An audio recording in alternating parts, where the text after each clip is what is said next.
Lo importante con esto, hermanos amados, es que usted pueda ir observando bien, pueda ir viendo bien, si quiere ir sacándole fotos, los apuntes, porque de verdad que esto está muy interesante y por supuesto trae un mensaje muy importante para la vida de la iglesia. ¿Amén? Recordad, partimos el mes de la Biblia el domingo pasado. ¿Por qué comenzamos con un primer mensaje que hablara de la persona de Cristo? Porque Cristo es la persona más importante de la Biblia.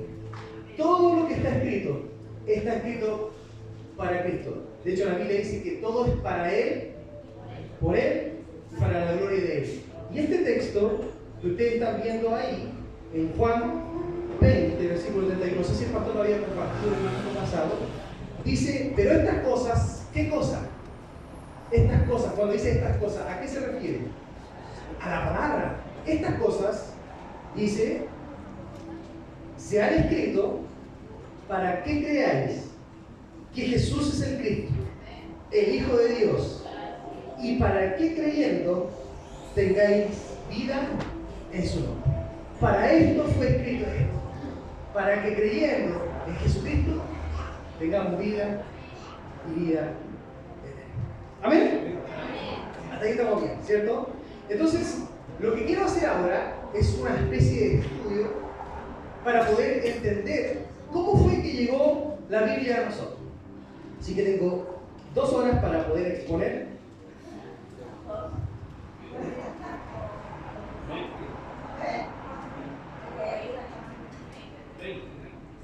Es 20:31. Despedido. 20:31. Juan 20:31.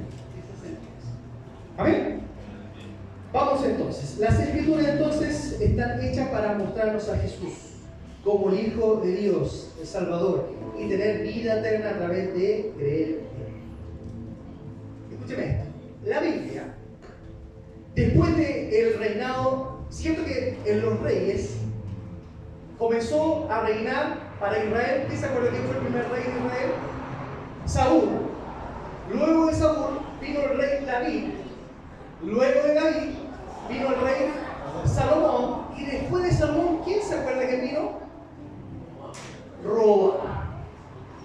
El rey Roboam, hijo de Salomón, robó.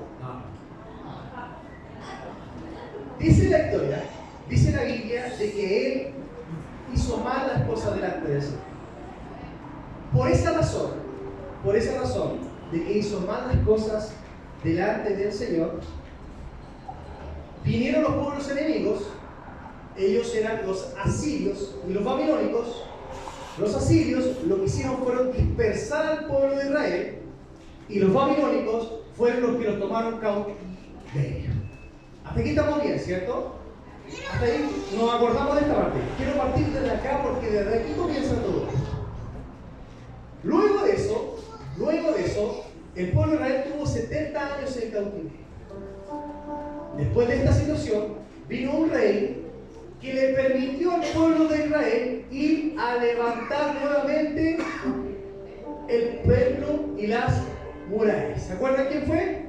Uno de los 20 era Nehemías. Era para ver si estaban atentos. Nehemías fue el encargado de levantar, de restaurar los muros.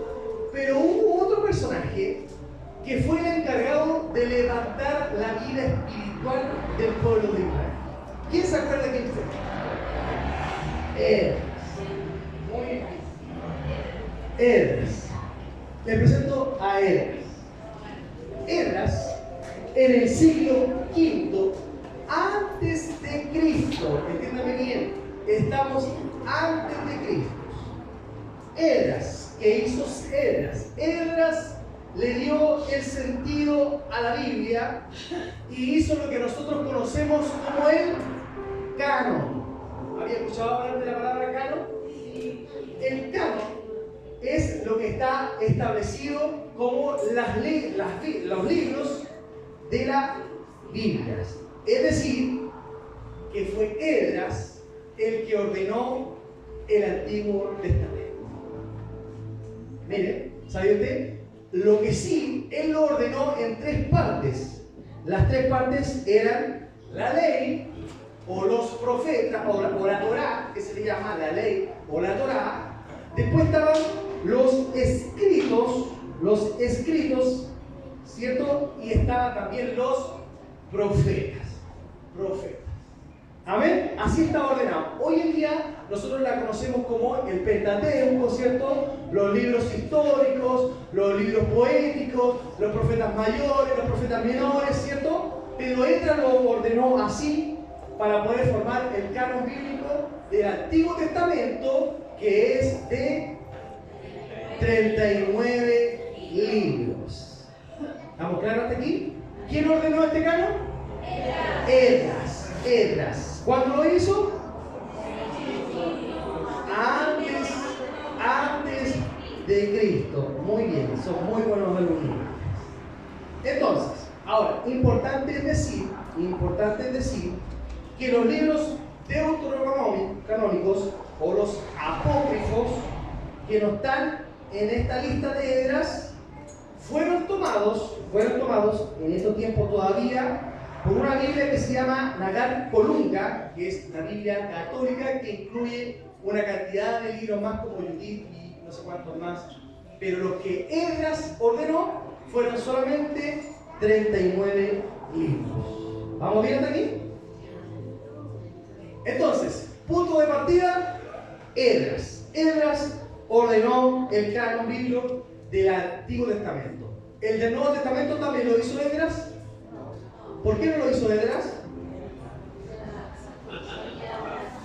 Siglo V antes de Cristo. Todavía no estaba, bueno, físicamente el Señor, porque el Jesucristo estaba desde el principio. Amén. Esto fue entonces, ¿cómo llegó a ser esto Esdras? En aquellos tiempos, la Biblia eran rollos. Y estos rollos fueron dispersos por todos lados. El tema está en que como el pueblo de Israel había sido dispersado, se necesitaba juntar. Es como que de repente viene alguien y nos dispersa a nosotros. Nosotros vamos a tener la necesidad de juntarnos, ¿cierto? Y de repente un grupo va a estar por allá, otro por allá, pero para poder juntarnos necesitábamos ¿qué cosa?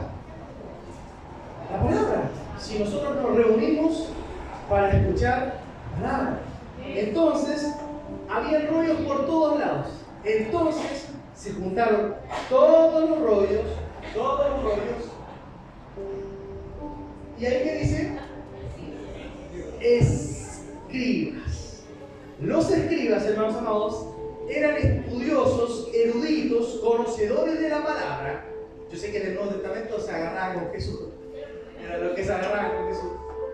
Pero en aquellos tiempos eran hombres estudiosos, que ellos eran muy dedicados, mis hermanos amados, porque este papel, los rollos, no eran cualquier papel. Era un pergamino de pieles de un animal sagrado, con un cuchillo sagrado, con unos hilos sagrados, con una tinta sagrada, con una pluma sagrada, y se escribía letra por letra. Y miren lo interesante esto. Para poder escribir, tenían que ir letra por letra diciéndola fuerte. Por ejemplo, lo que leímos recién en Juan 20:31, decía, pero estas cosas se han escrito. Yo se lo puedo leer. Pero para poder escribir, el escriba tenía que decir, pero, y todo, sí, está bien. Pero, estas, está bien, así se escribía, hermano, en un cuero, y tenías que escribirlo y no te podías equivocar porque tenía que ser una copia idéntica. Y si se equivocaba, a matar otro animalito. No servía ese cuerno. Y lo más probable es que se tiene que haber equivocado. Y se imagina se equivoca en el final. ¿Ah? A todo lo ha pasado que desde el último. Me he equivocado. Y lo interesante de esto es que la palabra Dios se escribía con una pluma aparte. Miren qué interesante. Miren lo delicado que era esto. Yo les quiero compartir esto para que le tomemos el valor a la palabra. ¿Amén? Entonces, dijimos que estos escribas eran los que escribían estos rollos, y a través de estos rollos fue como Esdras pudo lograr juntarlos todos y poder formar este canon del Antiguo Testamento. ¿Amén? Amén. Imagínense también que recuerden que el pueblo de Israel estaba en cautiverio. Se imaginen estar ahí en un lugar escondido y vienen los enemigos a tratar de invadirle. Todo lo que estaba ahí se perdía todo. Era un esfuerzo, pero tremendo el que tenían que hacer para poder lograr esto, pero finalmente Esdras logró hacerlo y logró formar el canon de la Biblia del Antiguo Testamento con los 39 libros que nosotros conocemos. ¿Vamos bien hasta aquí? ¿Quién ordenó entonces el primer canon de la Biblia del Antiguo Testamento? Esdras. Después de esto, eran los babilónicos los que gobernaban en el reino. Los babilónicos. Vamos a hacer un poquito de historia también. Después de los babilónicos vinieron los medos persas. Ellos fueron los que tomaron el lugar en vez de los babilónicos. Ellos fueron los que gobernaron. Después de los medos persas vinieron los griegos. Los griegos al mando de Alejandro Magno. ¿Vale? Oye, un poquito de historia que bueno. Alejandro Magno. ¿Vamos bien hasta acá? Entonces, los herederos de Alejandro el Grande, ¿han escuchado hablar de Alejandro el Grande y de Alejandro Magno? Les quiero decir algo, son los mismos. Son los mismos, son idénticos, es lo mismo. ¿Ok? Entonces, uno de ellos, después de los reinados siguientes, vino un rey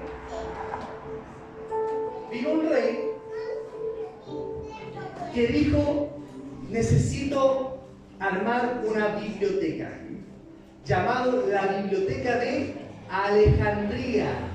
¿Han oído hablar de la Biblioteca de Alejandría?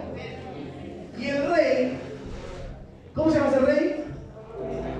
Ptolomeo. Yo tenía un compañero en el liceo que me tocó disertar esto, y él decía el rey Ptolomeo. No, Ptolomeo. Cancino que yo digo. La reina Ptolomeo.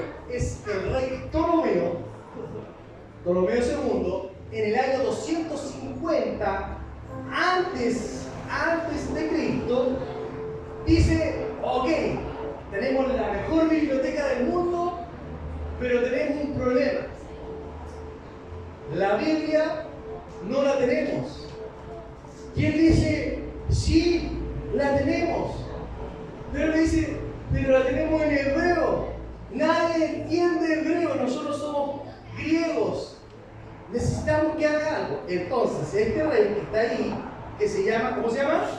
Ptolomeo, el año 250 a.C., para la Biblioteca de Alejandría, ordena que se haga una copia con los escritos que hizo. ¿Quién no hizo los escritos del Antiguo Testamento? De Esdras, por los escritos de Esdras, y los traduzcan del hebreo al griego, pero no cualquier griego, del hebreo arameo y este parece bien, griego koiné. ¿Por qué el griego koiné? Porque el griego koiné era el griego popular, el que usted podría entender fácilmente. Era el idioma popular en Grecia, el griego koiné. ¿Se acuerda de eso? El griego koiné, el idioma popular. Entonces, él dice y ordena, este rey, Ptolomeo, que un judío vaya y junte 6 personas por cada tribu. ¿Cuántas tribus eran? 12. 6 de cada una. Si multiplicamos 6 por 12, ¿cuánto nos da? Los matemáticos. 6 por 12, 72. 72. Nos da 6 por 12. 72. Y 72 no significa Septuaginta. Septuaginta significa 70. Pero como 72 era muy difícil, dijeron no, esto es verdad, no lo estoy inventando. Dijeron 70. Y 70 significa Septuaginta. Y la Biblia, ¿habían oído hablar de la Septuaginta? La Septuaginta es la traducción del hebreo arameo al griego koiné, y ahí tenemos la primera traducción de la Biblia. Lo interesante de esto es que esta Biblia fue escrita por 72 hombres en 72 días. Miren qué hermoso. ¿Vale? Entonces, ¿cuál fue la primera traducción? Del hebreo al griego, ¿cuánto? Que se llamó la Septuaginta. Acuérdense porque esto va a tener mucho. Ahora, esta Septuaginta fue muy importante en los tiempos de Jesús, porque en los tiempos de Jesús, en el primer siglo, Jesús, para empezar a predicar bajo el Imperio Romano, recuerden que la cultura del Imperio Romano era una cultura helenista. Y la cultura helenista, ¿qué significa? Que es una cultura griega. Entonces, para poder predicarles, para poder hacerlo, ellos pudieran entender de manera correcta, entonces él usaba, ¿qué versión usaba para predicarle? La Septuaginta. La Septuaginta era la que usaba él para poder predicarles a la mayoría de los. Fue también importante para un predicador que se llamaba, si me encuentro, se llamaba, ¿a quién piensan? Pablo. Pablo, para poder usar, para poder predicar en los viajes misioneros que él hizo, también le fue muy útil esa Biblia, porque a través de esa Biblia él podía predicarles a todos los que estaban. ¿Vamos bien hasta acá? Si se da cuenta, ya llegamos al Nuevo Testamento. ¿Cómo se formó el Nuevo Testamento? El Nuevo Testamento, mis hermanos amados, aparece en cartas y en escritos, ¿cierto? ¿Los escritos cuáles eran? Los evangelios, los escritos de Mateo, los escritos de Marcos, los escritos de Lucas, los escritos de Juan, las cartas paulinas, las cartas de Pedro, las cartas de Juan, así aparecieron en el Nuevo Testamento, pero todavía no había alguien que los pudiera ordenar. A ver, ¿vamos bien hasta aquí? ¿Vamos bien hasta acá? Amén. En el año 323, el Imperio Romano, por ley, se hace cristiano, al mando de ese hombre. ¿Quién sabe quién puede ser? ¿Ah? Constantino. Al mando de este hombre, Roma se hace cristiana. Ahora, una conversión genuina o no, no lo sabemos, no vamos a especular. Solo Dios sabe si su conversión fue real o no fue real. Pero, ahora Roma era cristiana. Entonces, ¿cómo se forma el Nuevo Testamento? Escúcheme esto. En aquellos tiempos había mucha persecución. Hasta el día de hoy, mucha persecución. Y buscaban que los cristianos dejaran de servir a Cristo. Y buscaban que los cristianos dejaran de hablar de Cristo.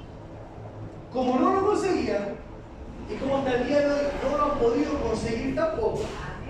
Entonces dijeron, hagamos algo, confundamos. ¿Y de qué manera lo confundían?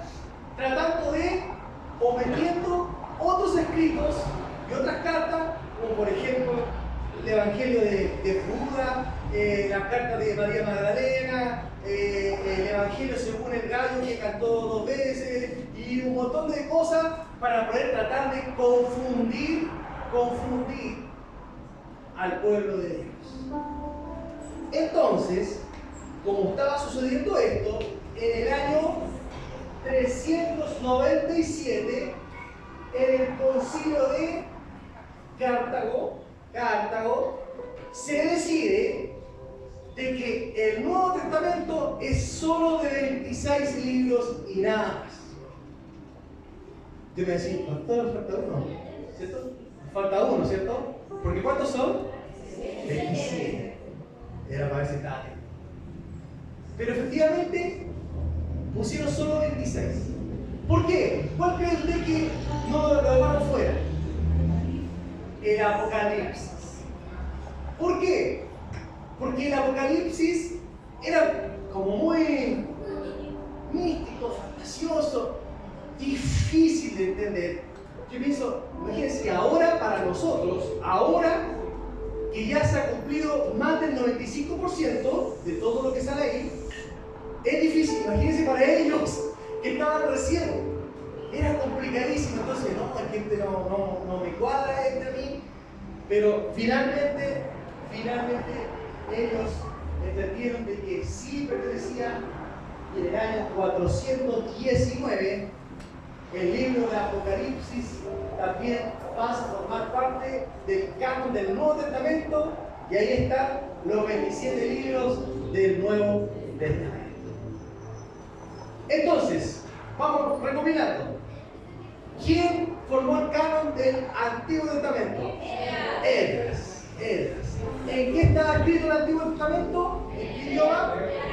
En hebreo arameo. ¿Cuál fue la primera traducción que se hizo? ¿Al griego cuánto? ¿Y cómo se llamaba? La Septuaginta. ¿Cuándo se tradujo, o más bien, cuándo se formó el canon del Nuevo Testamento? Ahí está.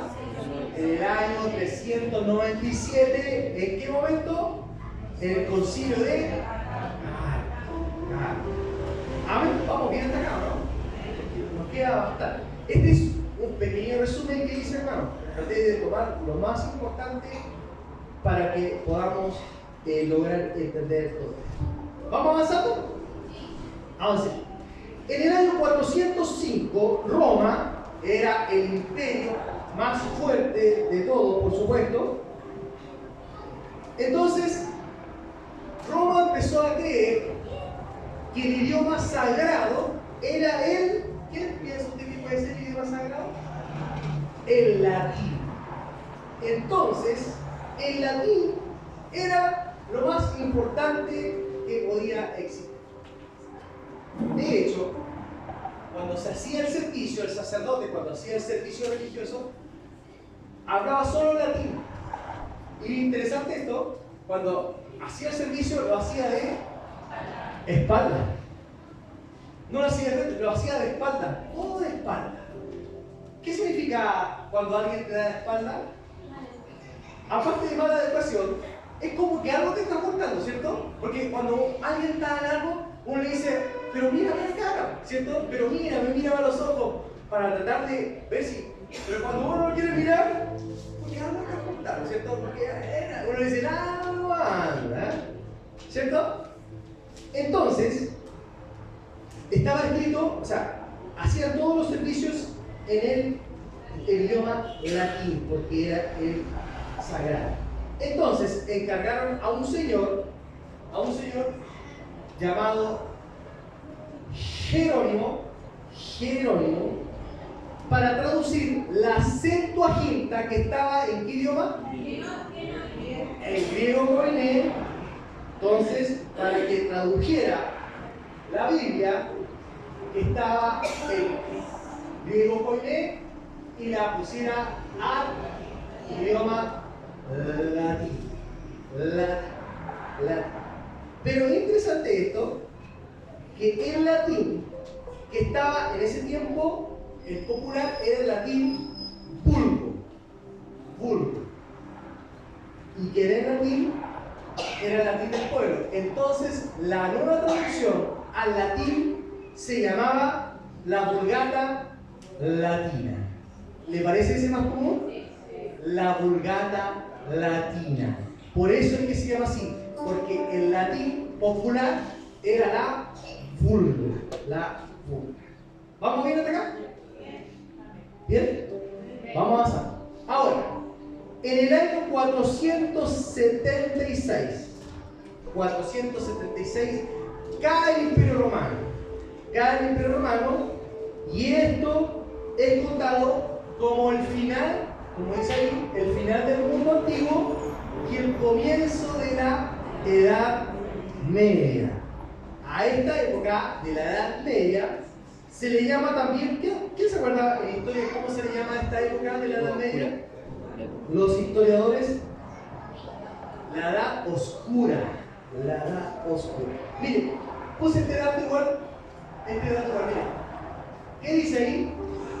Año 622, nace en el año 622, nace el Islam. Por eso se le llama la Edad Oscura. En los pueblos orientales nace ahí recién el Islam. ¿Amén? En el siglo XI aparecen las cruzadas. ¿Han oído hablar de las cruzadas? Las cruzadas, ¿quién se acuerda de lo que eran las cruzadas? Historia.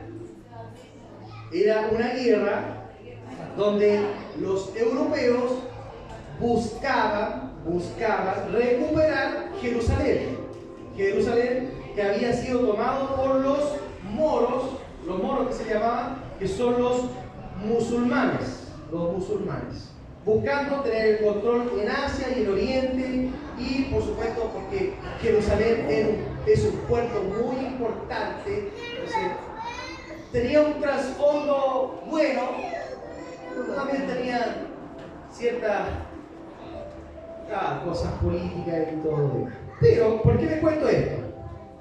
Porque en medio de esta situación aparece un grupo de judíos llamados los masoretas. ¿Han oído hablar de los masoretas? Los masoretas eran como los escribas. ¿Se acuerdan quién eran los escribas? ¿Quién eran los escribas? Los que escribían, sí. Pero eran los que hacían los rollos y eran como las fotocopias humanas. Eran las fotocopias. Los masoretas eran algo parecido. Eran hombres de Dios, estudiosos, por supuesto, muy buenos, que se encargaban de guardar la tradición. Entonces, ellos, con los rollos en hebreo, que los había ordenado, ¿quién lo ordenó? Esdras. Ellos toman esos rollos y hacen nuevos textos que se llaman los textos masoréticos. Ahí está, masoréticos. ¿Cuál es la diferencia? Es que ellos, en estos textos, ellos lo que hacen es que le van poniendo, como las Biblias de estudio, de qué se trataban las ceremonias, las fiestas y cosas por el estilo. ¿Para qué? Para poder guardar la tradición.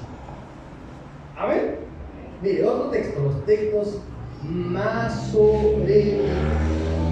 Nueva traducción. Vamos a saber. En el siglo... ¿Quién sabe quién es ese hombre? Conocidísimo. No lo conocía. Este hombre se llama John Wycliffe. John Wycliffe es un profesor, era un profesor egresado de la Universidad de Oxford. ¿Quién sabe dónde está la Universidad de Oxford?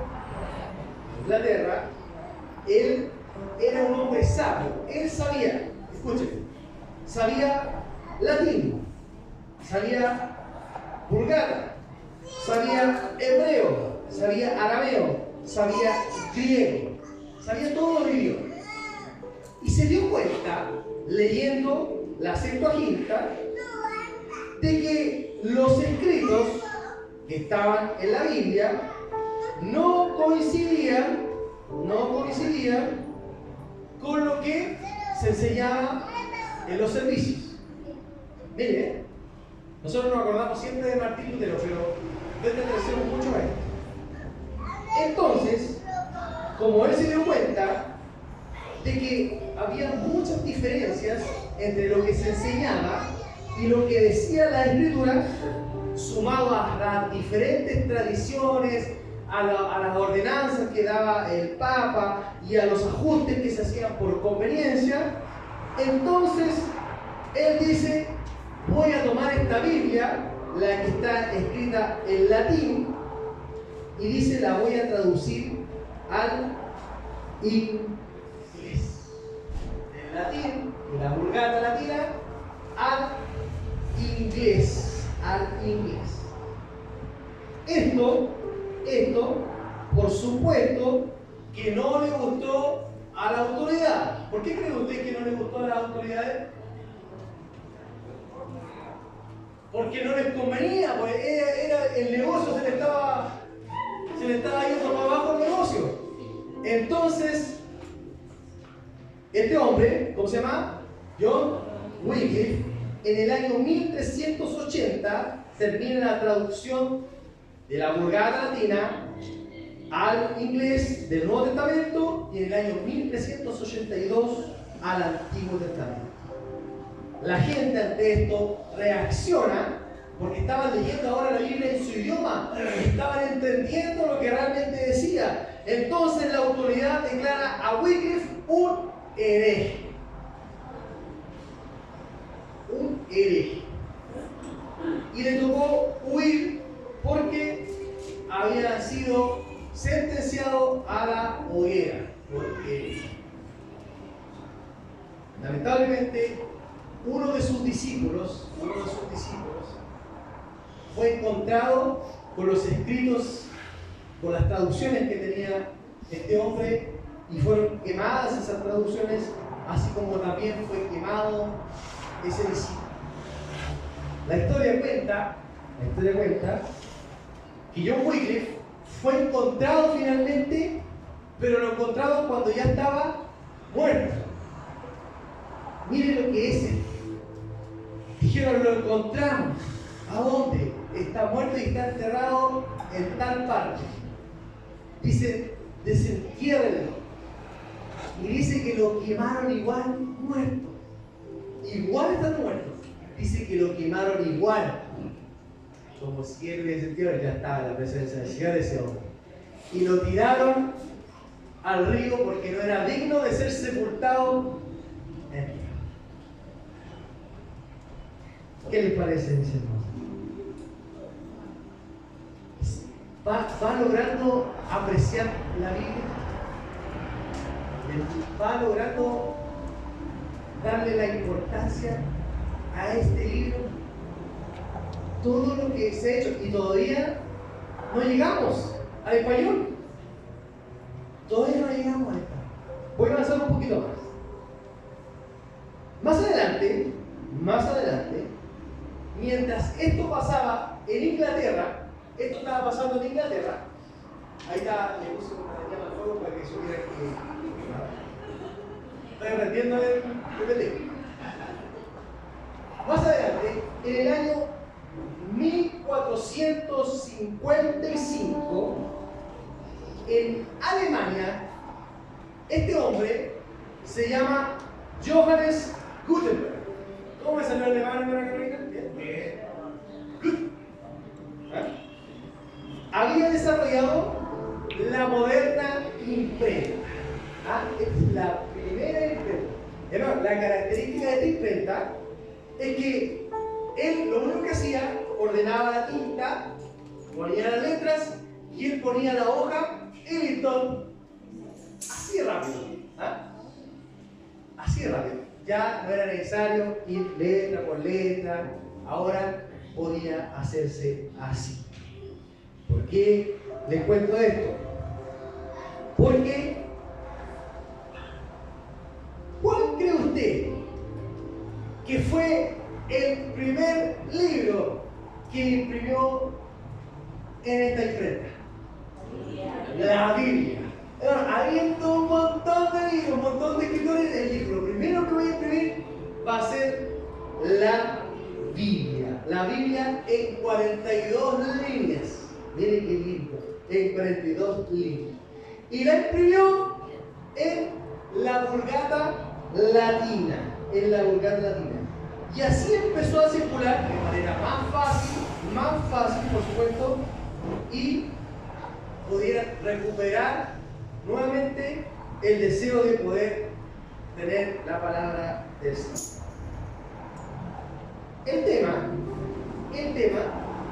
es que estando en Alemania, no todos sabían latín. ¿Por qué? ¿Cuál es el idioma en Alemania? El alemán, muy bien. Son muy buenos ustedes. Me sorprende. Son buenísimos. ¿Les parece conocida esa fecha? 31 de octubre de 1507. ¿Qué se celebra esa fecha? El Día de la Iglesia Evangélica Protestante. Este año, hermanos amados, este año nosotros cumplimos 507 años desde ese día en que la Iglesia Evangélica Protestante logró entender. Para ir entendiendo a lo que quiero llegar con esto. Ese año hubo un hombre. ¿Quién fue ese hombre? ¿Quién se acuerda quién fue ese hombre? ¿Ah? Ese hombre, Martín Lutero. Martín Lutero. Ese hombre sabía latín. Y como sabía latín, se fue dando cuenta, al igual que, ¿quién más se dio cuenta? ¿Quién se acuerda? John Wycliffe, al igual que John Wycliffe, se dio cuenta de que no coincidían las enseñanzas con la escritura. Entonces, él viene y pone en la capilla de Wittenberg las 95 tesis y las pone en la puerta. Hermano, esto que él hizo era la forma de manifestarse en esos tiempos. Cuando había alguien que quería decir algo, quería manifestarse, esta persona venía y lo ponía en la puerta para que todos vinieran y leyeran. Miren qué interesante. Pero quedaba ahí en nada. Martín Lutero hizo lo mismo y puso las 95 tesis en la capilla de Wittenberg, como dice ahí. Entonces, para manifestarse de que la Iglesia Católica Apostólica Romana enseñaba lo que no estaba acorde a la Biblia. Por esta razón, Martín Lutero fue llevado en el año 1521 a la dieta de Worms. ¿Había escuchado eso? Yo sé que había escuchado dieta, ¿cierto?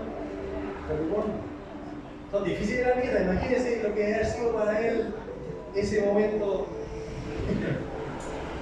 En este lugar, en la dieta de Worms, en el año 1521, fue juzgado Martín Lutero por haber escrito esas horrorosidades para ellos, esas herejías para ellos, y le dijeron: Martín, arrepiéntete de esto, o si no, vas a ser culpable.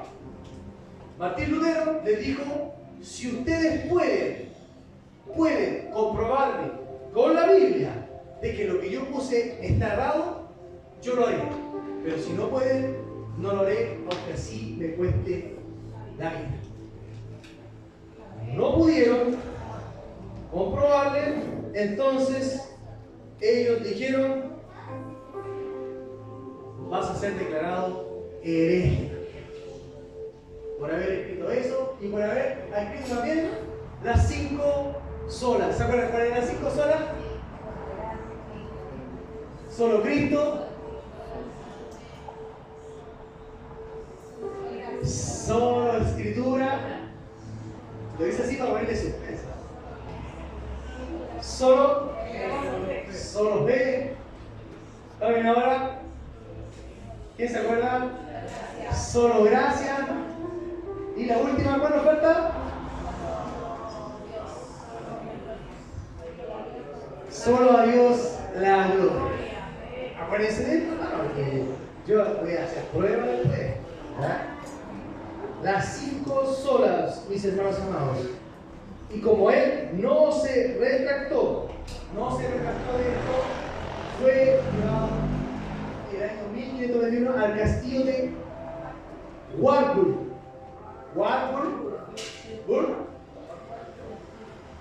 Y miren lo interesante.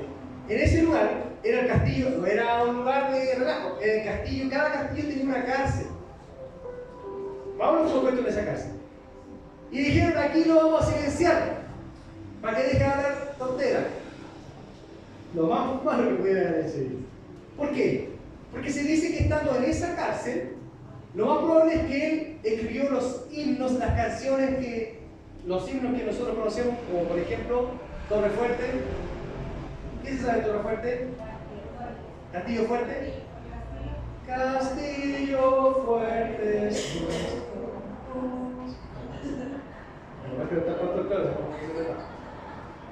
Pero también, en ese lugar, Martín Lutero tradujo la Biblia del latín al alemán, mis hermanos.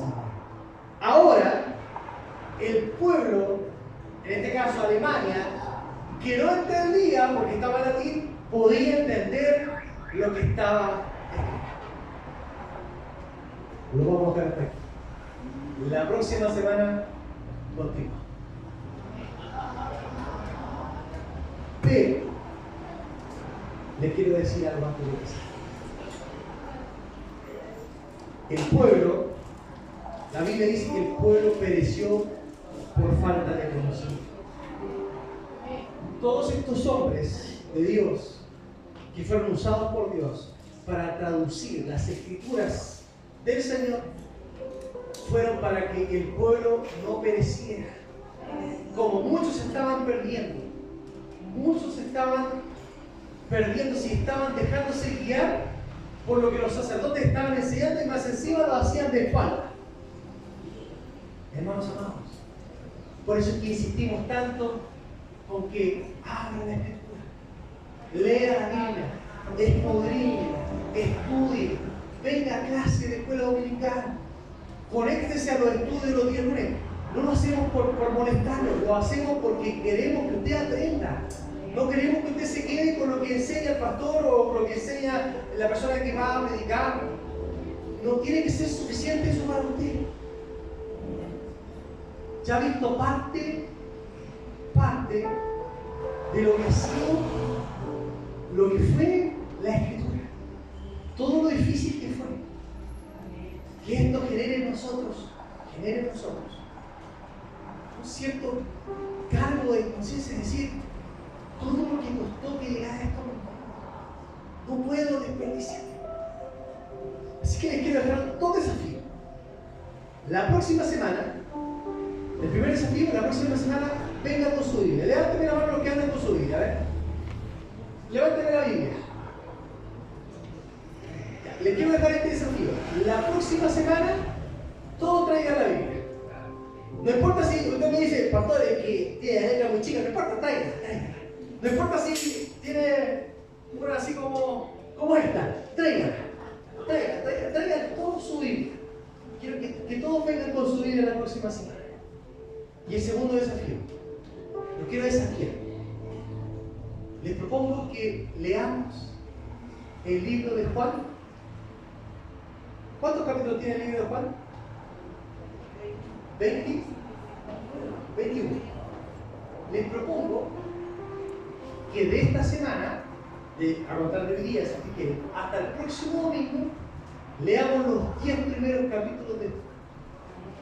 ¿Usted cómo lo ordena? Ya el lunes voy a leer 2, el martes 3 capítulos, el miércoles. ¿Usted cómo lo hace? Los 10 primeros capítulos. Y la siguiente semana, los 11 restos. ¿Le parece? Algo, no es que no elegí este libro al azar. Algo va a hablar el Señor a su vida en este libro.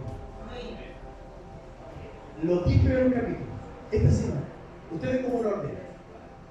Y después me cuenta, oiga, pastor, qué hermoso cómo el Señor habló mi vida. Si logra eso, usted va a decir, no, esto está fabuloso. Voy a generar un hábito de lectura. ¿Amén? ¿Me parece? Póngase. Les quiero contar que me quedan como 2 hojas todavía, por eso es que paré ahora. Pero la próxima semana, con la ayuda del Señor, vamos a llegar a... Miren, todavía no llegamos en español. Estamos en el alemán. Pero tomemos conciencia de esto. La palabra es la palabra de Dios. Más allá de quién la escribió o más allá de quién la tradujo, es la palabra del Señor. Y debemos... El jueves el Señor hablaba acerca de relacionarnos, tener relación. La forma de tener relaciones es esa, orando y leyendo. ¿Oramos? Padre, en el nombre de Jesús, te agradecemos, Señor mío, este tiempo que hemos podido, Señor, entender un poquito, Señor mío, todo lo que fue para que esta escritura, esta hermosa escritura, pudiera llegar a nuestras manos.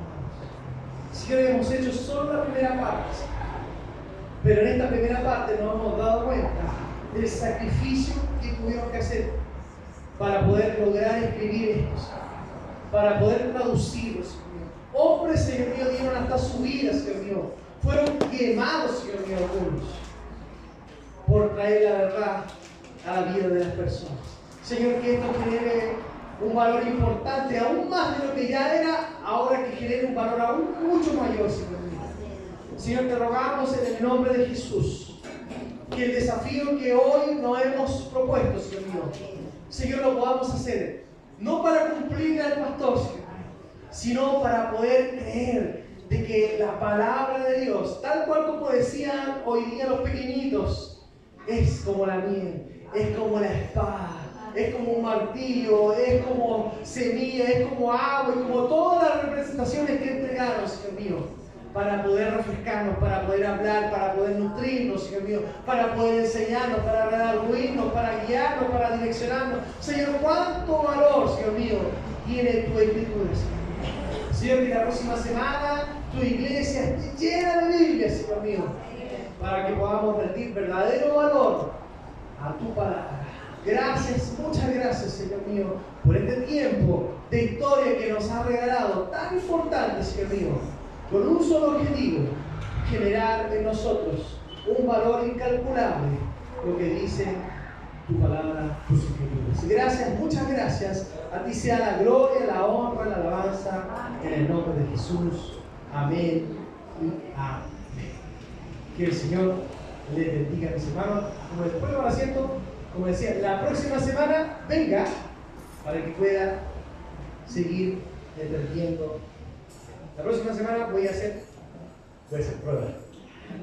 No, voy a ir haciendo preguntas para que vayamos